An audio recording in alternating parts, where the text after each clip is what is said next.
രാഷ്ട്രീയ ചരിത്രത്തിൽ കൊടുങ്കാറ്റ് സൃഷ്ടിച്ച ഒരു വാർത്താ പ്രചരണം കൊണ്ട് മാത്രം തകർക്കപ്പെട്ട ഏറ്റവും ശക്തനായ ഒരു ഭരണാധികാരിയുടെ കഥയാണ് ഇന്ന് നമ്മൾ സംസാരിക്കുന്നത്.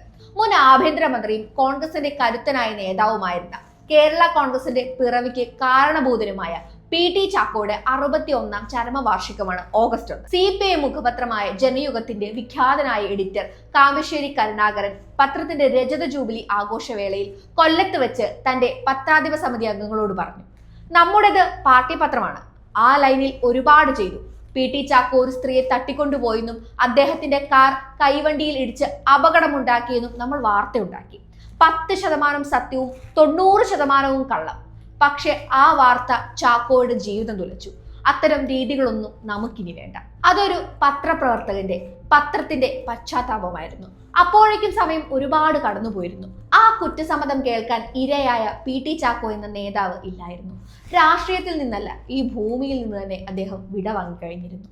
ആരോപണങ്ങൾ ഉന്നയിച്ചവർക്ക് അത് തെറ്റാണെന്ന് പറയാനുള്ള സൗമനസ്യം അന്നും ഇന്നും ഇല്ലായിരുന്നു എന്നതാണ് പി.ടി. ചാക്കോ എന്ന രാഷ്ട്രീയ നേതാവിനെ പതനത്തിലേക്ക് നയിച്ച പീച്ചി സംഭവത്തിന്റെ ചരിത്രത്തിന്റെ ബാക്കിപത്രം. 6 പതിറ്റാണ്ട് മുമ്പ് കേരള രാഷ്ട്രീയത്തിലെ ഒരു ഉന്നതനായ നേതാവിനെ നടപടി ദൂഷ്യം ആരോപിച്ച് അപവാദത്തിൽ ഏർപ്പെടുത്തിയ സംഭവമാണ് 1963 ഡിസംബറിൽ നടന്ന കേരളത്തിന്റെ ആഭ്യന്തരമന്ത്രിയായ പി.ടി. ചാക്കോയുടെ പീച്ചി യാത്ര. കേരള രാഷ്ട്രീയ രംഗത്തെ ഒരു ഉന്നതനെ കുടുക്കിയ ആദ്യത്തെ തേൻകണി ഒരുക്കിയത് ആ നേതാവിനെ കുടുക്കാനായിരുന്നു.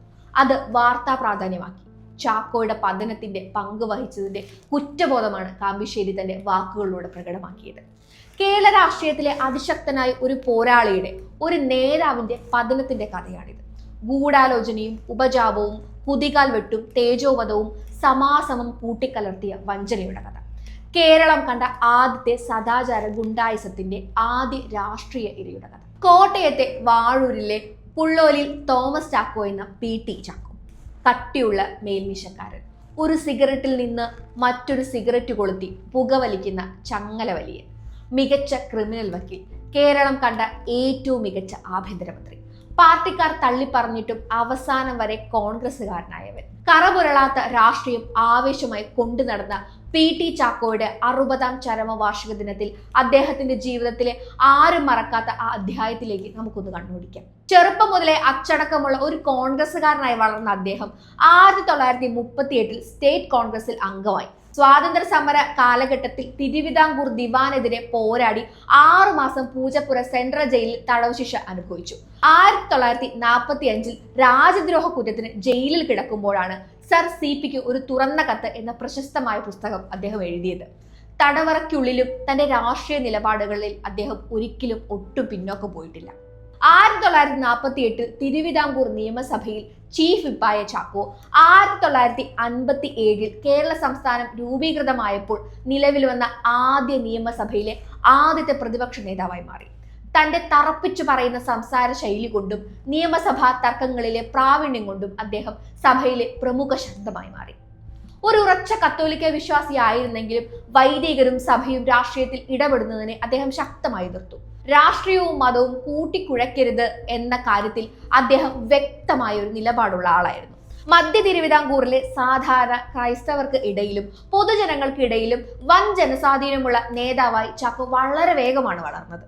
1960 തെരഞ്ഞെടുപ്പിന് ശേഷം പട്ടം താണുപിള്ളയുടെയും തുടർന്ന് ആർ ശങ്കർ മുഖ്യമന്ത്രി ആയതിന്റെയും ഭാഗമായി രൂപീകരിച്ച മന്ത്രിസഭയിൽ ആഭ്യന്തരം, റവന്യൂ, നിയമം എന്നീ സുപ്രധാന വകുപ്പുകൾ കൈകാര്യം ചെയ്തത് പി.ടി. ചാക്കോ ആയിരുന്നു. കേരളം കണ്ട ഏറ്റവും കാര്യക്ഷമതയുള്ള ആഭ്യന്തര മന്ത്രിമാരിൽ ഒരാളായി അദ്ദേഹം വിലയിരുത്തപ്പെട്ടു. അന്നത്തെ കമ്മ്യൂണിസ്റ്റ് സർക്കാരിന്റെ കാലത്ത് കൊണ്ടുവന്ന ഭൂപരിഷ്കരണ നിയമത്തിന്റെ പോരായ്മകൾ പരിഹരിച്ച് പഴുതടച്ച പുതിയ ഭൂപരിഷ്കരണ ബില്ല് നിയമസഭയിൽ അവതരിപ്പിച്ചതും പാസാക്കിയെടുത്തതും ചാക്കോ ആയിരുന്നു. ചർച്ച ചെയ്യുന്ന ഈ ഭൂനയ ബില്ല് നിയമമായാൽ മേൽചാർത്തും ജന്മിത്വവും ഇല്ലാതാകുമെന്ന് അദ്ദേഹം നിയമസഭയിൽ ധീരമായി പ്രഖ്യാപിച്ചു. ആ ബില്ലിൽ 1963 ഡിസംബർ 1 രാഷ്ട്രപതി ഡോക്ടർ എസ് രാധാകൃഷ്ണൻ ഒപ്പുവെച്ചു. എന്നാൽ ഈ നേട്ടങ്ങൾക്ക് ഇടയിലും സ്വന്തം പാർട്ടിയിലും പ്രതിപക്ഷത്തും അദ്ദേഹത്തിന് ശത്രുക്കൾ ഏറെ ഉണ്ടായിരുന്നു. വിമോചന സമരകാലത്ത് ഒപ്പമുണ്ടായിരുന്ന ഫാദർ വടക്കനെ പോലെയുള്ള സഭാ നേതാക്കളുമായി അദ്ദേഹം തുറന്ന പോരിലായിരുന്നു.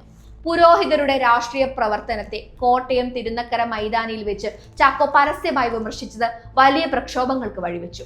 അതോടൊപ്പം അന്നത്തെ മുഖ്യമന്ത്രി ആർ ശങ്കറുമായും KPCC നേതൃത്വവുമായും ചാക്കോയുടെ ഗ്രൂപ്പ് വഴക്കുകൾ ഉണ്ടായിരുന്നു. നിയമസഭാ സമ്മേളനങ്ങൾക്കും ഭൂപരിഷ്കരണ ബില്ലിന്റെ തിരക്കുകൾക്കും ശേഷം കടുത്ത മാനസിക സമ്മർദ്ദത്തിലായിരുന്ന ചാക്കോ കുറച്ചു ദിവസം വിശ്രമിക്കാൻ തീരുമാനിച്ചു.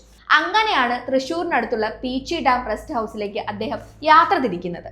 1963 ഡിസംബർ 8 ഒരു ഞായറാഴ്ച പ്രഭാതം ആലുവ ഗസ്റ്റ് ഹൗസിൽ നിന്ന് പീച്ചിയിലേക്ക് തന്റെ കാറിൽ യാത്രാ തിരക്കുകളിലായിരുന്നു ചാക്കോ. തൃശൂർ ടൗണിൽ നിന്ന് 3 കിലോമീറ്റർ അകലെയുള്ള ലൂർ മാതാവിന്റെ പള്ളി പരിസരത്ത് പെരുന്നാളിന്റെ ആഘോഷത്തിന്റെ ഭാഗമായി വലിയ ആൾക്കൂട്ടം ഉണ്ടായിരുന്നു. ആ സമയം ഒരു നീല അംബാസഡർ കാർ ആ റോഡിലൂടെ കടന്നുപോയി. പെട്ടെന്നാണ് ആ കാർ റോഡിലുണ്ടായിരുന്ന ഒരു ഉന്തുവണ്ടിയിൽ തട്ടുന്നത്.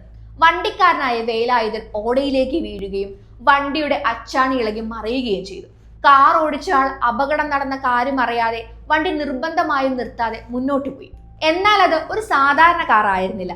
ചുവന്ന സ്റ്റേറ്റ് ബോർഡ് വെച്ച ആഭ്യന്തരമന്ത്രി PT ചാക്കോയുടെ ഒഫീഷ്യൽ വാഹനമായിരുന്നു അത്.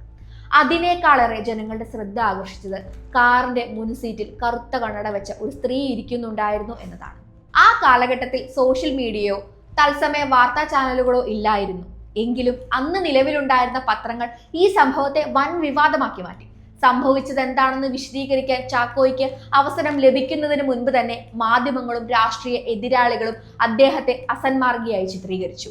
അക്കാലത്ത് ബ്രിട്ടനിൽ മാക്മില്ലൻ സർക്കാരിനെ ഉലച്ച വലിയൊരു ലൈംഗിക വിവാദമായിരുന്നു പ്രഫുമോ അഫെയർ. ബ്രിട്ടീഷ് മന്ത്രി ജോൺ പ്രഫുമോയും മോഡലായ ക്രിസ്റ്റ്യൻ കീലറും ഉൾപ്പെട്ട ആ വിവാദവുമായി PG സംഭവത്തെ കേരളത്തിലെ പ്രമുഖ പത്രങ്ങൾ ഉപമിച്ചു.